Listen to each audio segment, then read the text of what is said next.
எப்படியும் காலையில் எழுந்திரிச்ச உடனே வீடு பூரா தேடி இருப்பீங்க. என்ன தேடினாலும் கிடைக்க மாட்டேன். ஏன்னா நான் தான் அப்பா வீட்டில் இல்லையே. கல்யாணம்னா இதோட இன்னும் அதிகமான பிரச்சனைகள்லாம் வரும். அப்போ நான் விட்டு கொடுக்க மாட்டேன்னு வை. நான் எவ்வளோ வாட்டி சொன்னேன் உங்ககிட்ட, இப்போதான் பொண்ணு பார்க்க வந்திருக்காங்க, அதுக்குள்ளே இன்னொருத்தனை கூப்பிட்டு வராதீங்கன்னு. ஆனால் நீங்கள் தான் கேட்கல. என் பொண்டாட்டி கிட்ட எனக்கு என்ன ஈகோ? குறிப்பா மணிமேகலை என்கிற என் தாயார். என்னங்க? என்ன எழுதியிருக்கா? இந்த படி. எனக்கு தெரியும், என்னைக்காவது ஒரு நாள் இந்த வேலையை பாப்பான்னு எனக்கு தெரியும்.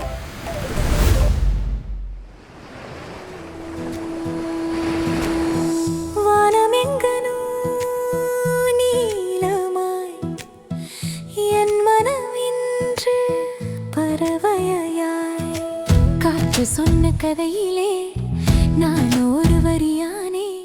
நீங்க இவ்வளோ ஜாயிலா பேசுவீங்களா? பேசக்கூடாதுன்னா சொல்லுங்க, பேச மாட்டேன்.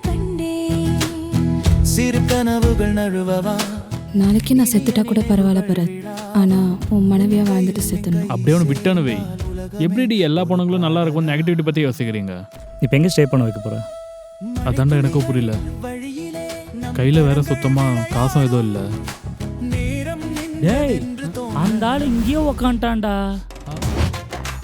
இவனை என்னடா பண்ணுறது இப்போ? உனக்கு ஓனர் இல்லை, இங்கே ஒரு பொண்ணு வந்துச்சு. அது ஏதோ இங்கே வந்த மாதிரி இருக்கு. உள்ள யாராச்சும் என்ன இருக்காங்களா? சொல்றீங்க? இந்த வீட்டில் பொண்ணா? வந்ததும் வந்துட்டும் போய் கல்யாணத்தை பண்ணிடுவோம். ஏதோ சூடா சமோசா சாப்பிடலான்ற மாதிரி கல்யாணம் பண்ணிக்கலாம்னு சொல்லி கூப்பிடுற. கல்யாணம்டி. ஓடுகாலி ஓடுகாலி, எவன் ஊர் பேர் தெரியாதவங்க கூட ஓடி போயிருக்கா? அவ கண்டி கையில கிடைக்கணும். ஏய், இப்போ நிக்க போறியா இல்லையா? என்ன சீன் போடுறியா? ஏய், நீ தாண்டி பேசின இருக்கும்போது கிளம்பி இங்க வந்த. பாரு, ரெண்டே விஷயம்தான். இந்த ஊர்ல உன்னை தவிர எனக்கு வேற யாரையும் தெரியாது. நாளைக்கு நம்ம கல்யாணம் நடந்தே தீரணும். ஏய், கொஞ்சம் சும்மா இருக்கியா?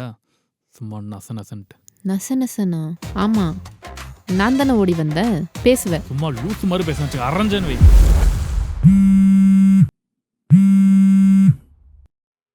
ஹலோ சொல்லுங்கப்பா. இன்னும் எவ்வளோ நாள் தானே போனவளை பற்றி நினச்சின்னு இருப்பான் அவன்.